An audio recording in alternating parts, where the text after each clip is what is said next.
Hello friends, welcome to my channel. स्वागत है आपका मेरे चैनल पे। मैं हरप्रीत पटेल बात करूंगा आपसे इस वीडियो में थांडाइक और पियाजे पर आधारित महत्वपूर्ण प्रश्नों की। और इस वीडियो में हम लोग 30 प्रश्न पढ़ेंगे। जैसा कि आपको पता है, हम लोग 1000 MCQ की सीरीज चला रहे हैं। तो अगर आपने पिछले वीडियो नहीं देखे हैं तो डिस्क्रिप्शन में आपको प्ले लिस्ट का लिंक मिल जाएगा, आप वहाँ से पिछले वीडियो भी देख सकते हैं। और अगर आप चैनल पर नए हैं तो चैनल सब्सक्राइब कर लीजिएगा, बेल आइकन दबा दीजिएगा, जिससे कि आपको नई वीडियोज़ की नोटिफिकेशन समय से मिलती रहे। वीडियो को लाइक कर दीजिएगा और शेयर कर दीजिएगा। कमेंट करके ज़रूर बताइएगा कि आपको वीडियो कैसा लगा। और PDF नोट्स डाउनलोड करने के लिए आप टेलीग्राम ग्रुप से जुड़ जाइएगा, उसका लिंक आपको डिस्क्रिप्शन में दे दिया जाएगा, ठीक है। और मेरा दूसरा चैनल है, उसको भी सब्सक्राइब कर लीजिएगा, उसका लिंक आपको डिस्क्रिप्शन में मिल जाएगा। तो शुरू करते हैं आज का अपना महत्वपूर्ण वीडियो। पूरा वीडियो देखिएगा, एक एक प्रश्न आपके लिए बहुत ही महत्वपूर्ण है। तो शुरू करते हैं अपना वीडियो। पहला प्रश्न हमारा, थांडाइक ने कौन सा सिद्धांत दिया है? क्रियाप्रसूत सिद्धांत, बहुकारक सिद्धांत, शास्त्रीय अनुबंधन सिद्धांत या त्रिआयामी सिद्धांत। तो थांडाइक ने जो है बहुकारक सिद्धांत दिया है बुद्धि का। बी ऑप्शन आपका सही होगा। डाई, जब हमारे बाल सफ़ेद होते हैं तो हम डाई लगाकर जो है बहू लेने जाते हैं, ठीक है। तो आपका बी ऑप्शन जो सही होगा, ये बुद्धि का सिद्धांत है, बहुकारक सिद्धांत जो थांडाइक ने दिया है। अगला प्रश्न है, उद्दीपक अनुक्रिया सिद्धांत। उद्दीपक यानी स्टिमुलस, अनुक्रिया यानी रिस्पांस। तो एसआर सिद्धांत जो है, एसआर थ्योरी किसने दी है? थांडाइक ने दी है, स्किनर ने दी है, रॉस ने दी है, वाटसन ने दी है। तो एसआर थ्योरी जो दी है, ये दी है थांडाइक ने। थांडाइक कहाँ के निवासी थे? रूस, जर्मनी, अमेरिका, ब्रिटेन। तो थांडाइक जो थे ये अमेरिका के निवासी थे। सीखने के कुल कितने नियम थांडाइक ने बताए थे? 6, 9, 8, 10। तो सीखने के कुल 8 नियम बताए थे थांडाइक महोदय ने। सी ऑप्शन इसका सही होगा। 3 बताए थे आपके प्राथमिक नियम और 5 बताए थे आपके द्वितीयक या गौड़ नियम। कौन कौन से नियम हैं जान लेते हैं। 3 नियम आपके प्राथमिक हैं, वो हैं आपके तत्परता का नियम, प्रभाव का नियम और अभ्यास का नियम, ठीक है। और आपके 5 हैं गौड़, वो कौन कौन से हैं?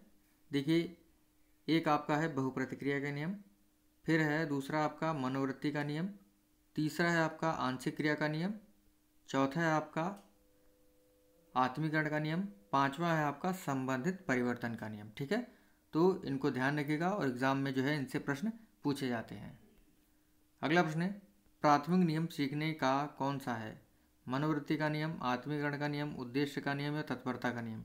तो अभी मैंने आपको बताया था कि जो प्राथमिक नियम है सीखने का वो 3 है, तत्परता का नियम, अभ्यास का नियम और प्रभाव का नियम। तो आपका ऑप्शन जो है डी सही होगा, तत्परता का नियम ये सीखने का प्राथमिक नियम है, ठीक है। डी ऑप्शन आपका राइट होगा। थांडाइक ने किस जानवर पर प्रयोग किया था? बिल्ली पर, चूहे पर, कबूतर पर, कुत्ते पर। तो थांडाइक महोदय ने जो है बिल्ली पर प्रयोग किया था, कैट पर। आपका पहला ऑप्शन जो है सही होगा। उद्दीपक अनुक्रिया सिद्धांत को सिद्ध करने के लिए थांडाइक महोदय ने भूखी बिल्ली पर प्रयोग किया था और उसको पिंजरे में बंद कर दिया था, ठीक है। और बाहर जो है खाने की चीज़ रखी थी, ठीक है। अगला प्रश्न है, प्रयास व त्रुटि में किसी कार्य को करने के लिए अनेक प्रयत्न करने पड़ते हैं जिनमें अधिकांशतः गलत होते हैं। यानी प्रयास व त्रुटि में किसी कार्य को करने के लिए अनेक प्रयत्न करने पड़ते हैं और जो प्रयत्न होते हैं अधिकांशतः गलत होते हैं। यह कथन किसका है? रॉस का, स्किनर का, वुडवर्थ का, पावलोव का। तो ये कथन है आपका वुडवर्थ महोदय का, ठीक है। गौड़ नियम सीखने का कौन सा है? प्रभाव का नियम, तत्परता का नियम, बहुप्रतिक्रिया का नियम, अभ्यास का नियम। तो गौड़ नियम आपका बहुप्रतिक्रिया का नियम है। सी ऑप्शन आपका सही होगा। 5 गौड़ नियम बताए थे, या कह सकते हैं द्वितीयक नियम जो है सीखने के 5 थे। अगला है, संबंधवाद का सिद्धांत कौन सा है? CR थ्योरी, पुनर्बलन का सिद्धांत, उद्दीपक अनुक्रिया का सिद्धांत या आवश्यकता का सिद्धांत। तो संबंधवाद का जो सिद्धांत है वो उद्दीपक अनुक्रिया सिद्धांत कहलाता है, ठीक है। सी ऑप्शन आपका राइट होगा इसमें। CR थ्योरी जो है ये किसने दी है? पावलोव ने दी है। पुनर्बलन का सिद्धांत किसने दिया है? CL हल ने दिया है। आवश्यकता का सिद्धांत दिया है अब्राहम मास्लो ने, ठीक है। तो ध्यान रखिएगा, उद्दीपक अनुक्रिया सिद्धांत जो है संबंधवाद का सिद्धांत भी कहलाता है। और ये किसने दिया है? थार्नडाइक महोदय ने दिया है। अगला है, दंड और पुरस्कार का नियम कहा जाता है तत्परता का नियम, प्रभाव का नियम, अभ्यास का नियम, आत्मीकरण का नियम। देखिए, दंड और पुरस्कार का नियम जो है ये आपका कहलाता है प्रभाव का नियम। बी ऑप्शन आपका सही होगा। सीखने के प्राथमिक नियम थार्नडाइक ने कितने दिए थे? 3 दिए थे, तो आपका ऑप्शन कौन सा सही होगा? चौथा। थार्नडाइक ने उद्दीपक के रूप में किसका प्रयोग किया था? चूहा, मछली, केला, अंगूर। देखिए, जो बिल्ली थी, ठीक है, वो जो है पिंजरे में बंद थी, यानी कह सकते हैं उसके लिए पिंजरा बनाया गया था, और उसके ये बिल्ली जो भूखी थी वो बाहर जो है कटोरे में कह सकते हैं दूध रखा था, या मांस का टुकड़ा रखा था, या मछली रखी थी। तो उद्दीपक के रूप में जो है थार्नडाइक ने मछली को रखा था। बी ऑप्शन आपका राइट होगा। ठीक है, उद्दीपक ऐसी चीज़ होती है जिसको देखकर जो है बिल्ली प्रतिक्रिया करती है या अनुक्रिया करती है। ठीक है, तो बी ऑप्शन आपका सही होगा। थार्नडाइक ने उद्दीपक के रूप में मछली को रखा था। अगला प्रश्न है, जीन पियाजे पर आधारित है। जीन पियाजे महोदय कहाँ के निवासी थे? रूस, जर्मनी, स्विट्जरलैंड, फ्रांस। तो जीन पियाजे महोदय ये स्विट्जरलैंड के निवासी थे। देखिए, ये ऐसे प्रश्न हैं जो एग्ज़ाम में हमेशा पूछे जाते हैं। ठीक है, और आपके लिए बहुत ही महत्वपूर्ण है। वीडियो को पूरा देखिएगा, कमेंट करके ज़रूर बताइएगा कि आपको वीडियो कैसा लग रहा है। ठीक है, क्योंकि आप जब कमेंट करते हैं तो मुझे एक प्रोत्साहन मिलता है अच्छे अच्छे प्रश्न लाने का। तो कमेंट करके ज़रूर बताइएगा। ठीक है, अगला प्रश्न देखते हैं। संज्ञानात्मक विकास की कितनी अवस्थाएं बताई पियाजे महोदय ने? 4, 5, 3, 6। तो संज्ञानात्मक विकास की 4 अवस्थाएं बताई थी किसने? पियाजे महोदय ने। आपका पहला ऑप्शन इसमें सही होगा। कौन कौन सी अवस्थाएं थी? पहली अवस्था बताई थी इंद्रिय जनित गामक अवस्था, जो थी जन्म से 2 वर्ष की अवस्था। दूसरी अवस्था बताई थी पूर्व संक्रियात्मक अवस्था, जो थी 2 से 7 वर्ष की अवस्था। तीसरी अवस्था बताई थी मूर्त संक्रियात्मक अवस्था, जो थी आपकी 7 से 11 वर्ष की। चौथी बताई थी अमूर्त संक्रियात्मक अवस्था या औपचारिक संक्रियात्मक अवस्था, जो बताई थी 11 से 14 वर्ष या 11 वर्ष से अधिक की अवस्था। ठीक है, डिटेल से अगर आप वीडियो नहीं देखे हैं तो डिस्क्रिप्शन में आपको इसका लिंक दे दिया जाएगा। ठीक है, तो आप इनको देख सकते हैं, थार्नडाइक और पियाजे महोदय को। तो संज्ञानात्मक विकास की 4 अवस्थाएं बताई थी। ठीक है, अगला प्रश्न है, इंद्रिय जनित गामक अवस्था का समय कितना होता है? तो अभी मैंने आपको बताया था जन्म से 2 वर्ष की जो अवस्था होती है वो आपकी होती है कौन सी अवस्था? इंद्रिय जनित गामक अवस्था, सेंसरी मोटर स्टेज। वस्तु स्थायित्व का गुण जो है पियाजे की संज्ञानात्मक विकास की किस अवस्था में पाया जाता है? मूर्त संक्रियात्मक अवस्था, इंद्रिय जनित गामक अवस्था, अमूर्त संक्रियात्मक अवस्था, औपचारिक संक्रियात्मक अवस्था। तो वस्तु स्थायित्व का जो गुण है ये इंद्रिय जनित गामक अवस्था में पाया जाता है। मूर्त संक्रियात्मक अवस्था जो है इसका समय कितना होता है? देखिए, ये तीसरी अवस्था होती है संज्ञानात्मक विकास की। तो सबसे पहले इंद्रिय जनित गामक अवस्था आती है जो जन्म से 2 वर्ष की होती है।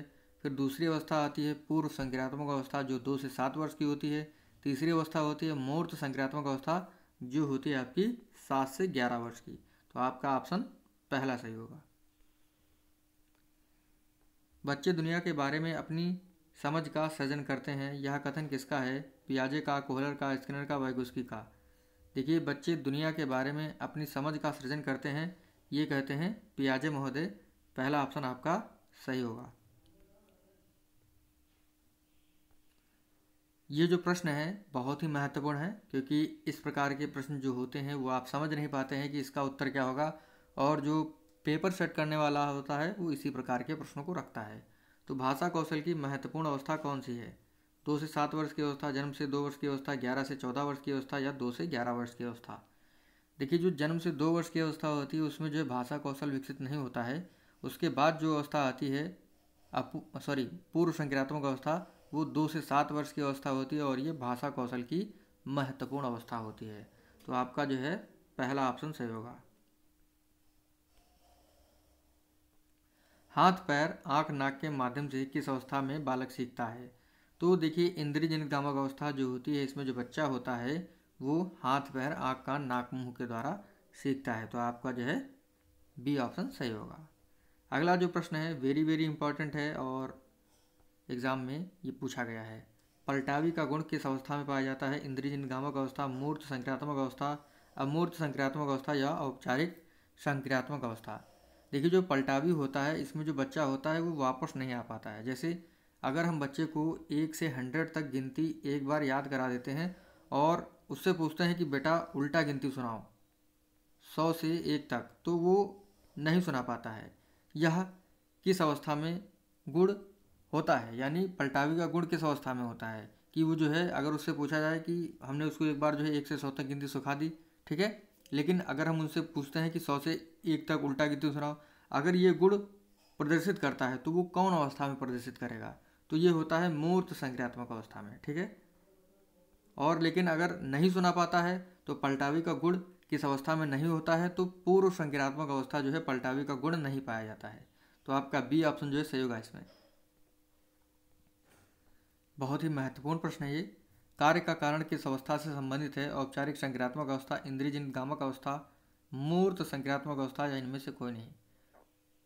तो कार्य का कारण यानी कोई कार्य किस वजह से हो रहा है, यह बालक किस अवस्था में जानना शुरू कर देता है। तो जो 11 वर्ष से 14 वर्ष की अवस्था होती है या 11 वर्ष से 15 वर्ष की अवस्था जो होती है उसमें जो होता है बालक कार्य का कारण जानने लगता है कि धूप में अगर कपड़े डाले जाते हैं तो कपड़े क्यों सूख जाते हैं, वाष्प की वजह से वाष्पन हो जाता है पानी का, इसी वजह से सूख जाते हैं। तो मतलब कार्य का कारण जो है औपचारिक संक्रियात्मक अवस्था में बालक जानने लगता है। आपका पहला ऑप्शन जो इसमें सही होगा। लंबाई, आयतन, मात्रा आदि के बारे में किस अवस्था में बालक जानने लगता है? तो मूर्त संक्रियात्मक अवस्था जो होती है 7 से 11 वर्ष की, उसमें बालक जो है लंबाई, आयतन, मात्रा के बारे में जानने लगता है, ठीक है। संज्ञानात्मक विकास को प्रभावित नहीं करेगा। देखिए भाषा, सामाजिक अनुभव, परिपक्वन, क्रियाकलाप। तो संज्ञानात्मक विकास को जो है भाषा प्रभावित नहीं करेगी, बाकी सामाजिक अनुभव, परिपक्वन और क्रियाकलाप जो है प्रभावित करेगा।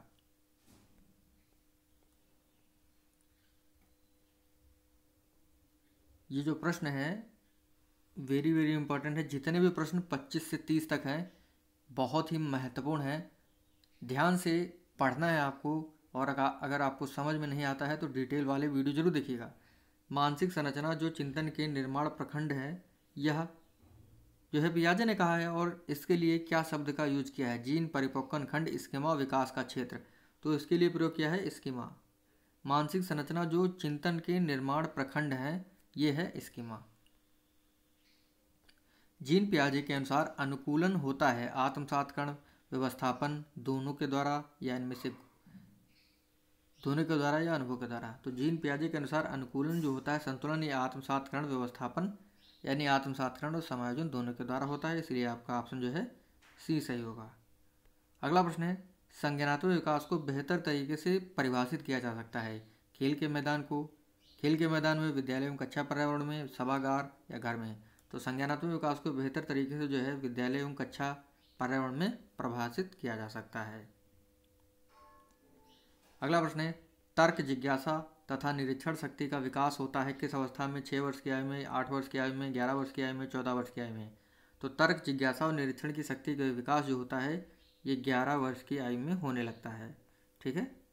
तो सी ऑप्शन आपका सही होगा।